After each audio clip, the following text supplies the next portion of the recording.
భూమిపైన పాపం పెరిగిపోతుంది. భూదేవి ఆ పాపాలను తట్టుకోలేక ఆ శ్రీ మహావిష్ణువుని మొరపెట్టుకున్నప్పుడు వచ్చిన అవతారమే కాలజ్ఞాన రచయిత కందిమల్లయ్యపల్లి నివాసి కాలం మారుతుంది కానీ ధర్మం మారకూడదు అనే భావనతో వచ్చిన అవతారమే శ్రీమద్విరాట్ పోతులూరి వీరబ్రహ్మేంద్ర స్వామి చరిత్ర.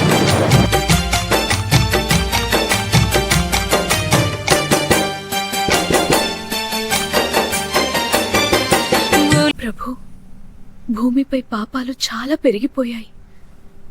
ధర్మం తగ్గిపోతుంది. నేను ఈ పాపాల భారాన్ని మోయలేక చాలా బాధపడుతున్నాను.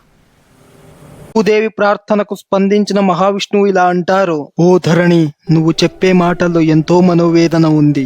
నాకు అర్థమైంది.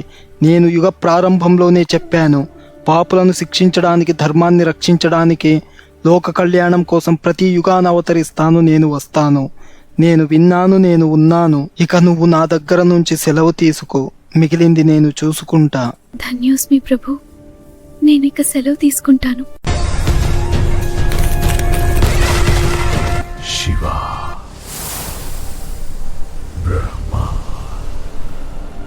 బ్రహ్మ శంకర, భూలోకంలో పాపం పెరిగింది. దానికోసం మనం మానవ అవతారం ఎత్తుతున్నాం. శంకర, నువ్వు ఒక జన్మలో పాపం చేసి చనిపోయి మళ్లీ దూదేకుల కులంలో పుట్టి నాకు శిష్యుడవవుతావు. బ్రహ్మ, నువ్వు అన్నాజయుడిగా జన్మించి కాలజ్ఞానాన్ని అందరికీ చెబుతూ మానవుల్లో అజ్ఞానాన్ని తొలగిస్తావు. నేను వీరబ్రహ్మేంద్రునిగా జన్మించి ఓ పశువుల కాపరిగా ఒక కొండలో కాలజ్ఞానాన్ని రాస్తాను. ఓ భూదేవి, ఓపిక పట్టు. పాపభారాన్ని తొలగించడానికి ఈ త్రిమూర్తులు సన్నద్ధులమయ్యాము.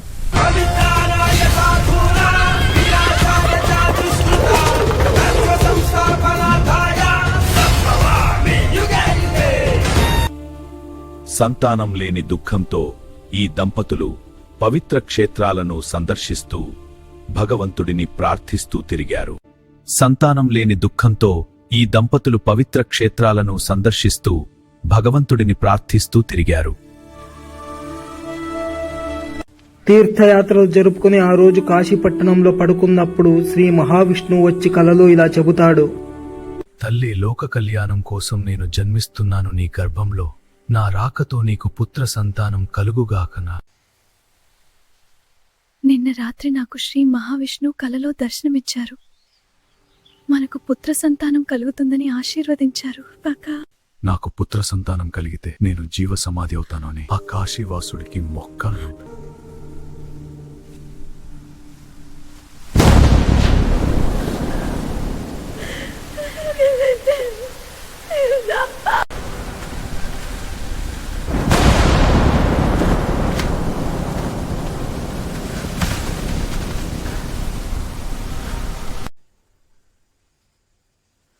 నారాయణుడే జన్మించాడు. ఇక నా బిడ్డ బాధ్యత మీదే.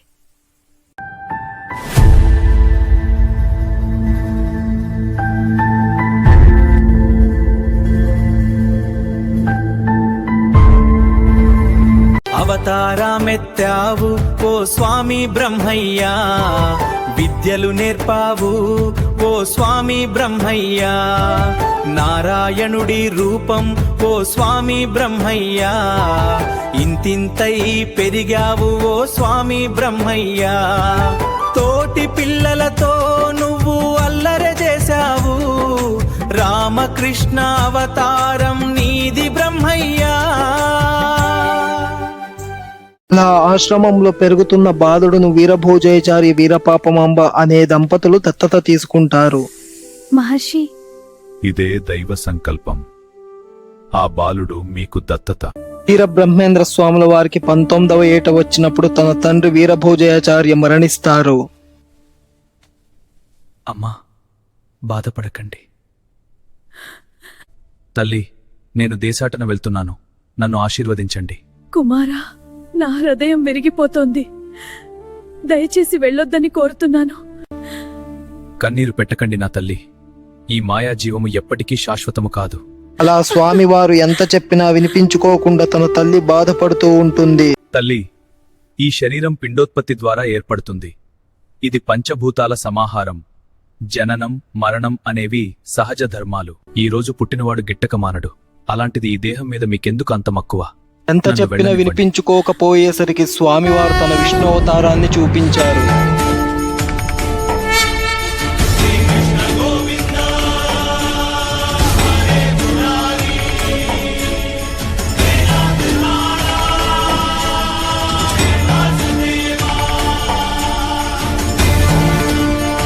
మహావిష్ణువు చెప్పిన విధంగా భైరవ యోగి ఒక అడవిలోకి వచ్చి పాపాన్ని మూటగట్టుకుంటారు.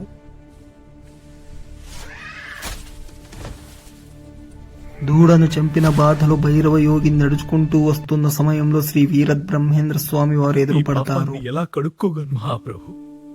నేను పులి అని పొరబడి ఒక దూడను చంపాను. ఈ పాపానికి ప్రాయశ్చిత్తం. ఓ భైరవరాజా, నువ్వు కారణ జన్ముడివి.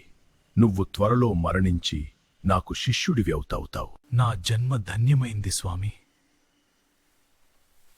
వచ్చిన వారు ఎవరో కాదు, సాక్షాత్తు ఆ పరమశివుడే అని గుర్తించి స్వామివారు చిరునవ్వు నవ్వుతారు.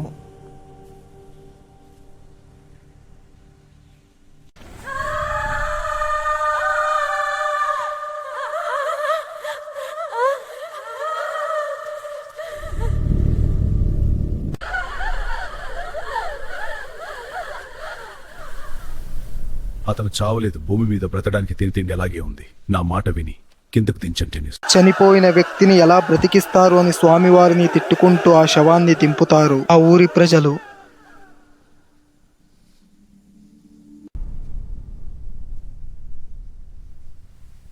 ఓ రెడ్డి, నువ్వింకా చావలేదు.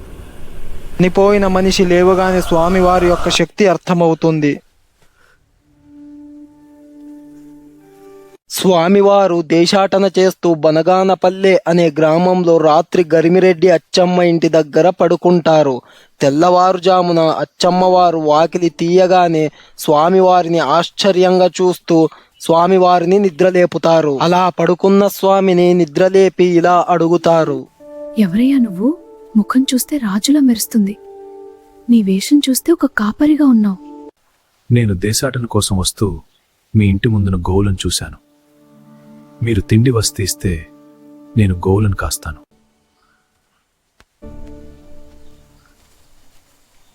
కొద్ది దూరంలో రవ్వల కొండ అని ఉంది. బనగాన పల్లెలో బ్రహ్మయ్య, అచ్చమ్మ ఇంటిలో వీరయ్య, గోవులు మేపిన బ్రహ్మయ్య, కాలజ్ఞానం వ్రాసితివయ్య.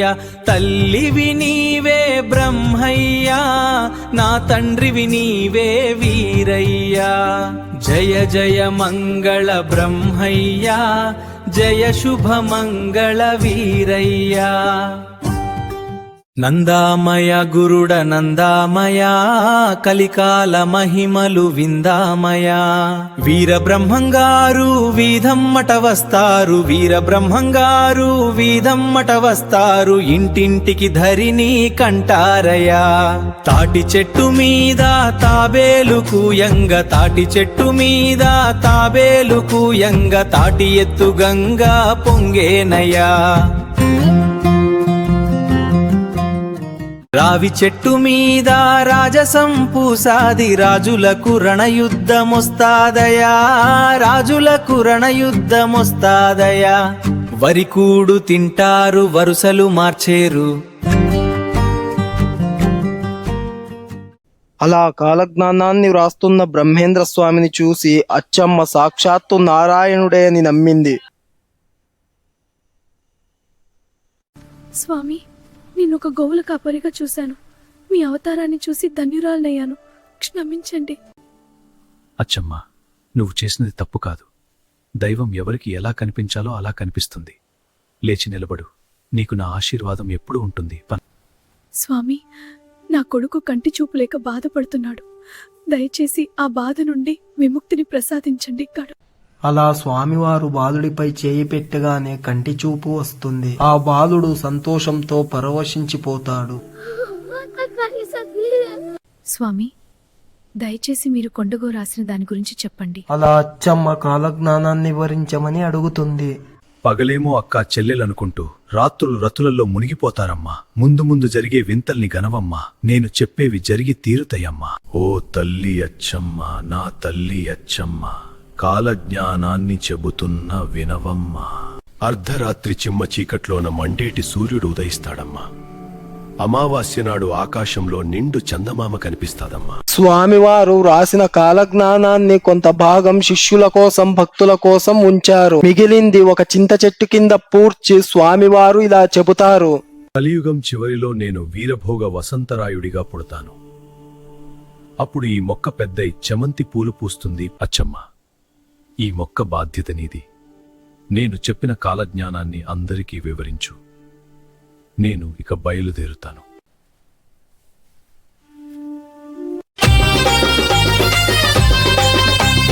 కంది మల్లయ్యపల్లి మెరిసిందిరా, బ్రహ్మంగారి అడుగుపడి మురిసిందిరా, మురిసిందిరా, మురిసిందిరా. రాకతోనే ఊరికి వెలుగు వచ్చింది, ఆ దివ్యమూర్తి రాకతో కళ వచ్చింది. లోక రక్షకుడు లోకానికి వచ్చెను, సామాన్య వడ్రంగి రూపము దాల్చెను. చేతిలో ఉలిపట్టి చెక్కను చెక్కుతుంటే సృష్టి రహస్యాలే బయటపడుతుంటే, వడ్రంగి పనిలోన పరమాత్మను చూపి భక్తి మార్గానికి బాటలే వేసెను.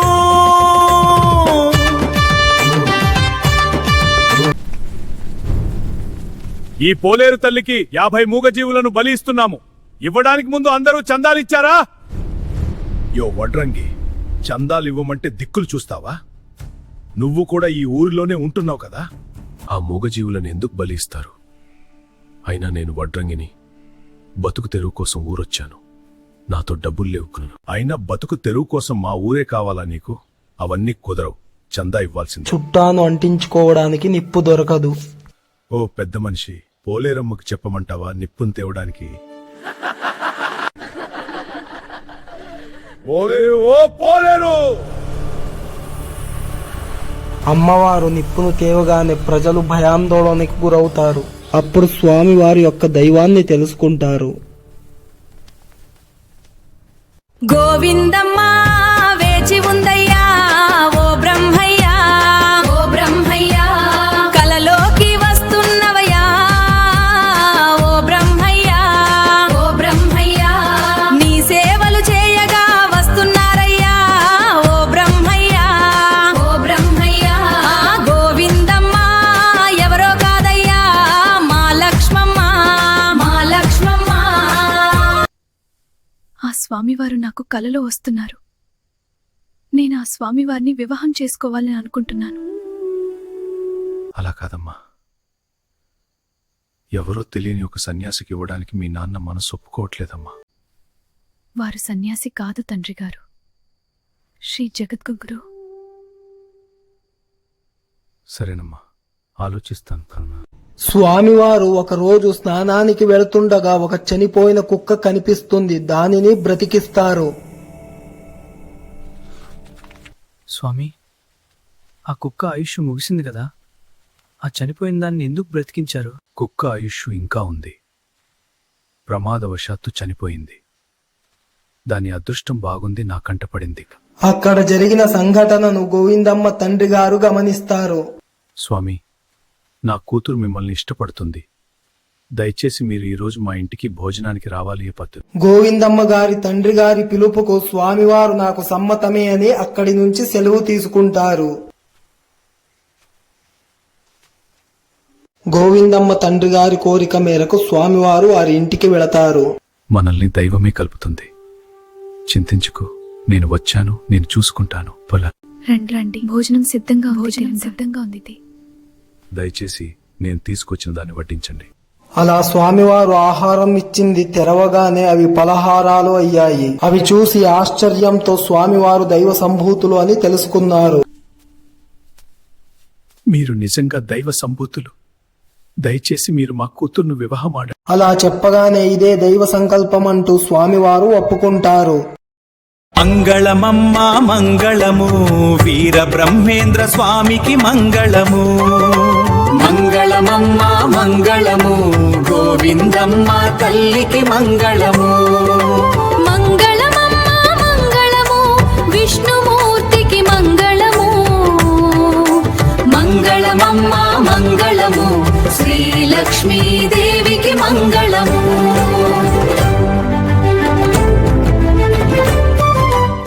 మొదట్లో త్రిమూర్తులు అనుకున్నట్టుగా బ్రహ్మ అన్నాజయగా జన్మించి శ్రీ వీర బ్రహ్మేంద్ర స్వామి వారి మహత్వం గురించి చెబుతుంటారు. స్వామివారు కందిమల్లయ్యపల్లి వచ్చినప్పుడు ప్రజలకు పోలేరమ్మ దర్శనం ఇప్పించారు. తర్వాత ఏమైందో తెలుసా? పెద్దలకు నమస్కారం. దయచేసి నాకు మీ గ్రామంలో కొద్దిగా స్థలం ఇస్తే ఇల్లు కట్టుకుంటాను.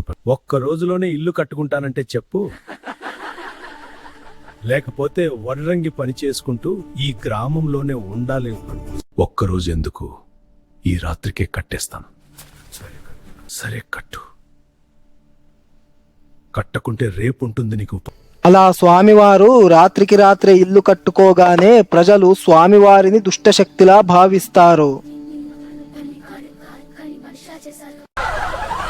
ఒరే దుష్ట మంత్రి కూడా అలా అనగానే స్వామివారు వారి గుడిసెలపై కోపంగా చూస్తారు. ప్రజలు భయాందోళనానికి గురవుతారు. అప్పుడు స్వామివారిని దైవంగా భావించి స్వామివారి కాలిపై పడి ప్రజలు వేడుకుంటారు. అప్పుడు శాంతించిన స్వామివారు గుడిసెల మంటను ఆర్పేస్తారు. నేను వీరభోగ వసంతరాయుడిగా మళ్లీ జన్మిస్తాను. పాపం పెరిగినప్పుడు, అధర్మం వచ్చినప్పుడు, నేను పుట్టబోయే సమయంలో అనేక నక్షత్రాలు భూమిపైకి రాలతాయి. 7 గ్రామాలకు ఒక గ్రామం అవుతుంది. అంటే ప్రాణ నష్టం జరుగుతుంది. వెంకటేశ్వర్ని కుడిభుజం అదురుతుంది. కర్ణాటక దేశంలో దేవాలయాలను తురకలు ధ్వంసం చేస్తారు. కుక్కలు గుర్రాలను చంపుతాయి. ఇతర దేశీయులు వచ్చి భారతదేశాన్ని పరిపాలిస్తారు. మాచర్లలోని రాజులందరూ ఒక స్త్రీ చేత తన్నుకులాడి మరణిస్తారు.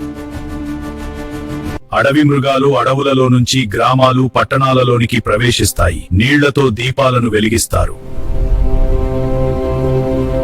దుర్మార్గులే రాజులుగా మారుతారు. మంచి ప్రవృత్తి కలవారు భయంకర కష్టాలు అనుభవించి హీనంగా మరణిస్తారు. మత కలహాలు పెరిగి మనుషులు ఒకరినొకరు చంపుకుంటారు. వినరా వినరా ఓ నరుడా, బ్రహ్మం మాట పొల్లుబోధురా, కాలజ్ఞానం కల్లగాధురా. వినరా వినరా ఓ నరుడా, కాలజ్ఞానం కల్లగాధురా.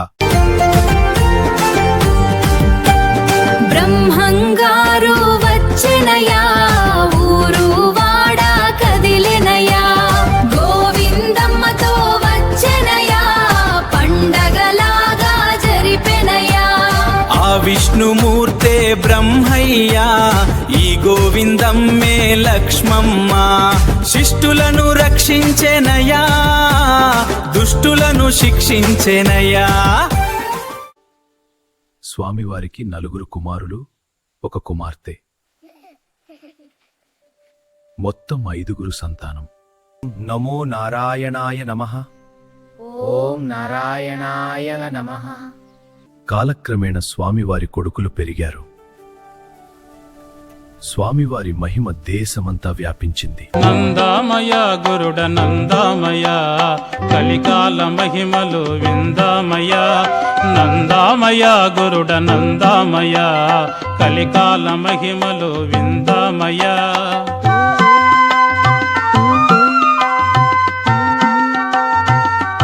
రావి చెట్టు మీద రాజసం పుస్తాది, రాజులకు రణయుద్ధమొస్తాదయ్యా. రావి చెట్టు మీద రాజసం పుస్తాది, రాజులకు రణయుద్ధమొస్తాదయ్యా. వరికోడు తింటారు, వరుసలు మార్చేరు, పెనిమిటిని పేరెత్తి పిలిచేరయ్యా. నందామయ గురుడ నందామయ, కలికాల మహిమలు విందామయ. నందామయ గురుడ నందామయ, కలికాల మహిమలు విందామయ. ఆ వీరబ్రహ్మేంద్ర స్వామి వారి మహిమల గురించి చాలా విన్నాను. వారిని మా సమక్షానికి తీసుకురండి. ప్రణామాలండి స్వామి. మీ మహిమల్ని గురించి ఎన్నో విన్నాము. ఒక్కసారి మీ మహిమల్ని మాకు తెలుపచేయండి. అలా అనగానే స్వామివారు కొన్ని నీళ్లు తీసుకుని దానితో జ్యోతిని వెలిగిస్తారు. దానిని చూసిన ఆశ్చర్యంతో నవాబు మోకాళ్లపై కూర్చుని స్వామివారికి నమస్కరిస్తారు. స్వామి, మీ కాలజ్ఞానాన్ని మాకు చెప్పి మమ్మల్ని పునీతుల్ని చేయండి పలియ. ఈశాన్యమున నుండి విషగాలి వచ్చియు విపరీత నరులంత చచ్చేరయ్యా. ఈశాన్యమున నుండి విషగాలి వచ్చియు విపరీత నరులంత చచ్చేరయ్యా.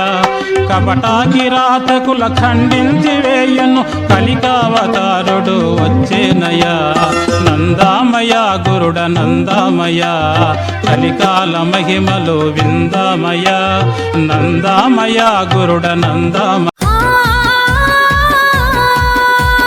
నీ చూపే నా లోకమయ్యే, నీ నవ్వే నా ప్రాణమయ్యే. నీ పేరే జపమై నాలో నిశ్వాసమై నిలిచేనయ్యే.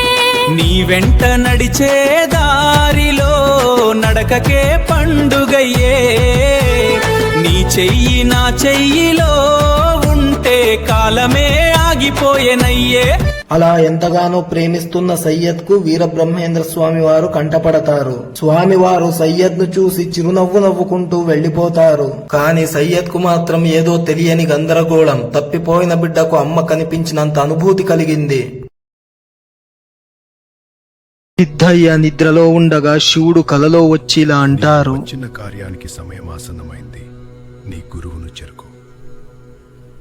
ఒకరోజు సిద్ధయ్య కొంతమంది వికలాంగులను రోగులను చూశాక జీవితం, బాధ, మానవ జన్మ అర్థం గురించి ఆలోచిస్తూ అసలు ఈ జీవిత పరమార్థం ఏంటి అని, ఈ జన్మ ఎందుకు వచ్చింది, మనిషి పుట్టి తిని పనిచేసి చనిపోవడానికేనా, బాధ ఎందుకు ఉంది, సుఖం ఎందుకు శాశ్వతం కాదు, దేవుడు ఉన్నాడా, ఉంటే ఆయనను ఎలా తెలుసుకోవాలి, జీవితానికి పరమార్థం ఏంటి అని ఒకరోజు వీధిలో అరిచారు.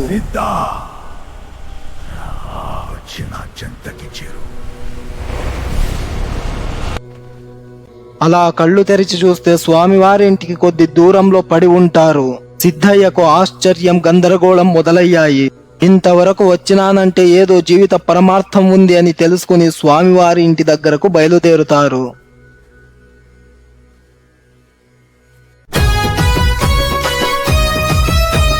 శివుడి రూపమైన సిద్ధయ్యా, బ్రహ్మయ్య స్వామిని చేరవచ్చినావా. స్వామి కొడుకులు నిన్ను ఆపెనయ్యా, మతం కోసం నిన్ను ఆపెనయ్యా. సిద్ధయ్యను వదలమని స్వామి చెప్పెనయ్యా. తండ్రి నీ దర్శనం కోసం నేనొచ్చా, తండ్రి నీ దర్శన కోసం నేనొచ్చా. జీవిత పరమార్థం కోసం నేనొచ్చా, జీవిత పరమార్థం కోసం నేనొచ్చా. శిష్యునిగా చేసుకోమంటూ ప్రార్థిస్తున్నా, శిష్యునిగా చేసుకోమంటూ ప్రార్థిస్తున్నా. గందరగోళంతో నేనున్నా, గందరగోళంతో నేనున్నా. అలా శివుని రూపంలో ఉన్న సిద్ధయ్యను స్వామివారు శిష్యుడిగా స్వీకరి వీరబ్రహ్మేంద్ర స్వామికి శిష్యుడైన సిద్ధయ్య తరచుగా స్వామివారి సేవలు చేస్తూ ఉంటారు. కనిపించకపోయిన సిద్ధయ్యను తన తల్లిదండ్రులు వెతుక్కుంటూ స్వామివారి ఇంటి దగ్గరకు వస్తారు. సిద్ధా, మీ తల్లి తండ్రి వచ్చినట్టున్నారు, వెళ్ళి పలకరించు. తమరి ఆజ్ఞ ప్రభు అంటూ సిద్ధయ్య తన తల్లిదండ్రులను మాట్లాడించడానికి వెళతారు. బిడ్డా, ఏం చేస్తున్నావో నీకైనా అర్థమవుతుందా? మన మతం కాదని ఇక్కడికి వచ్చావా? మన దాంట్లోనే పేరు ఇమాం లాంటి వాళ్ళు ఉండగా ఈ గురువులతో మాకు పనేంటి? మనతో పాటు వచ్చే ఇంటికి తీయదు.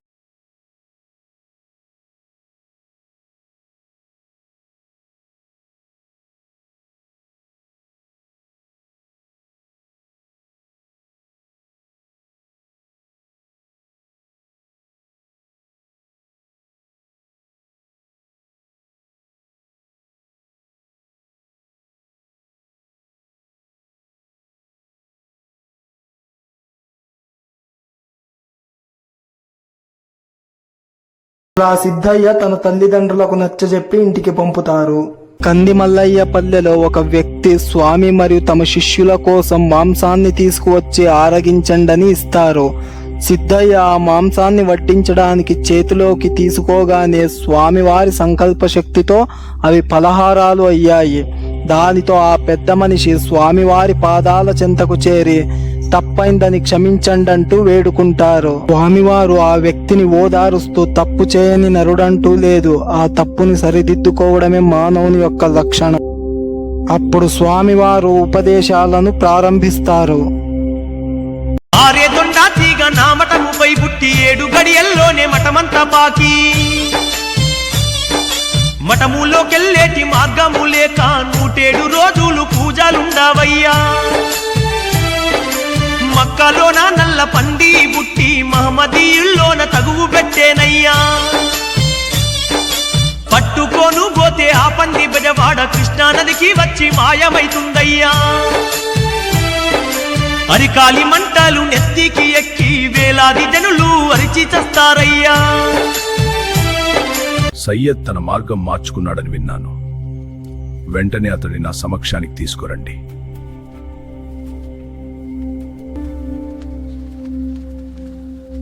సయ్యద్ పీర్ సాహిబ్ గారు నిన్ను పిలుస్తున్నారు, మా వెంట రావాలి. ఓరి దురహంకారి, రాగానే నాకు నమస్కారాలు కూడా చెప్పలేదు. అంత పెద్దవాడివా? నీ గురువు అంత పెద్దోడా? నేను నా గురువుకు తప్ప ఎవరికీ నమస్కారం చెప్పను. చెప్పితే వాళ్ళ తల బద్దలవుతుంది. ఎవరక్కడ వెళ్ళి ఒక పెద్ద బండరాయి తీసుకురండి. ఇప్పుడు చేయడానికి నమస్కారం నేను చూస్తా. ఓం హ్రీం క్లీం శ్రీం శివాయ వీర బ్రహ్మణే నమః. రాయి ముక్కలవ్వగానే పీర్ సాహెబ్ సిద్ధయ్య స్వామి వారి కాళ్ల మీద పడతారు. ఓ పీర్ సాహిబ్ గారు వినండి, నేను చెప్పేది సాధారణ మనిషి గురించి కాదు. అతడు మనిషి రూపంలో ఉన్న పరమాత్మ. ఆయన పేరు వీరబ్రహ్మం గారు. భవిష్యత్తు తెలిసిన మహాజ్ఞాని, కాలజ్ఞాన స్వరూపుడు. మనుషుల పాపాలు పుణ్యాలు అన్నింటినీ గమనించే దివ్య దృష్టి ఆయనది. నేను ఆయన దరిచేరిన రోజు నా జన్మ ఫలించింది. ఆయన మాట ఒక్కటి వింటే చాలు, మన జీవితానికి అర్థం తెలుస్తుంది. సత్యం. మతం, కులం, భేదం ఆయన దృష్టిలో లేవు. హిందూ ముస్లింలన్న తేడా లేకుండా అందర్నీ ఒకటిగా చూసే పరమయోగి పీర్ సాహిబ్ గారు. మీరు కూడా ఒక్కసారి ఆయన దివ్య చరణాలను దర్శించండి. మీ సందేహాలన్నీ తీరిపోతాయి, మీ హృదయం ప్రశాంతమవుతుంది. ధన్యవాదాలు. మహానుభావ, నన్ను క్షమించు. నీ రాకతో ఆ దైవం గురించి తెలిసింది. నాయనల్లారా, ఎవ్వరైనా శిష్యులు కుక్కను ఆరగించండి. చీ గురూజీ, ఆ చనిపోయిన కుక్కను ఆరగించడమా? అదిగాక అది కుళ్ళిపోయింది. మనం శాకాహారులం కదా. దానికి మోక్షం కలుగుతుంది, మీకు పుణ్యం దొరుకుతుంది. మీరు ఏమనుకున్నా కూడా సాధిస్తారు. స్వామి, మీరు ఆజ్ఞాపిస్తే నేను ఆ కుక్కను ఆరగిస్తాను. ఓం వీరబ్రహ్మేంద్ర స్వామియే నమః.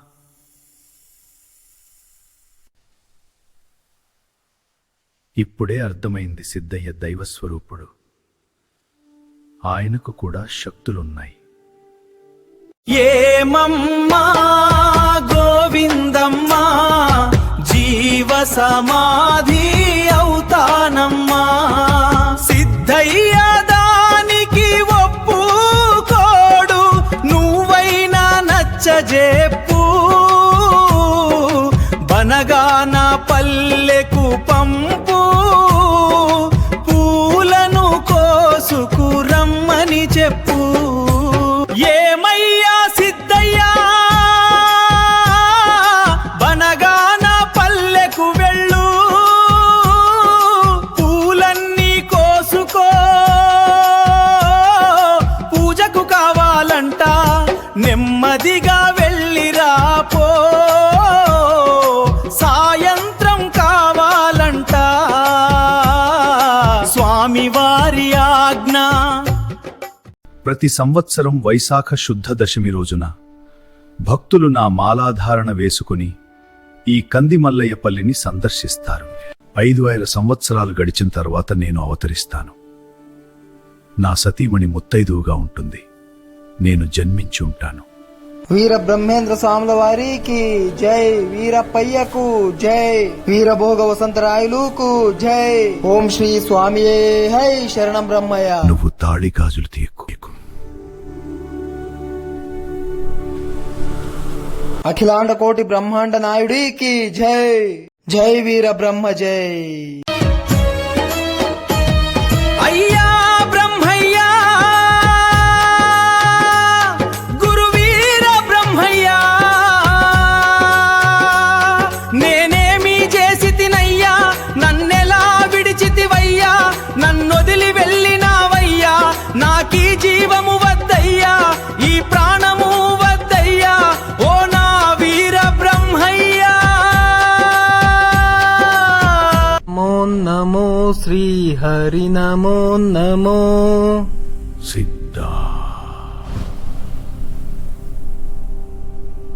సిద్ధ, బాహ్య రూపాన్ని చూడటం నా అంతర్దృష్టి పొందటం గొప్పది. నన్ను బయట వెతకు సిద్ధ, నీలో ఉన్నాను. సిద్ధ, నా కాల జ్ఞానాన్ని బోధిస్తూ గృహస్థుడై నన్ను చేరు. ధన్యోస్మి. నందామయ గురుడ నందామయ, కలికాల మహిమలు విందామయ, వీర బ్రహ్మంగారు వీధమ్మట వస్తారు, వీర బ్రహ్మంగారు వీధమ్మట వస్తారు, ఇంటింటికి ధరిని కంటారయా. తాటి చెట్టు మీద తాబేలు కూయంగ, తాటి చెట్టు మీద తాబేలు కూయంగ, తాటి ఎత్తు గంగా పొంగేనయా. రావి చెట్టు మీద రాజసం పూసాది, రాజులకు రణయుద్ధమొస్తాదయా, రాజులకు రణయుద్ధమొస్తాదయా. వరికూడు తింటారు వరుసలు మార్చేరు,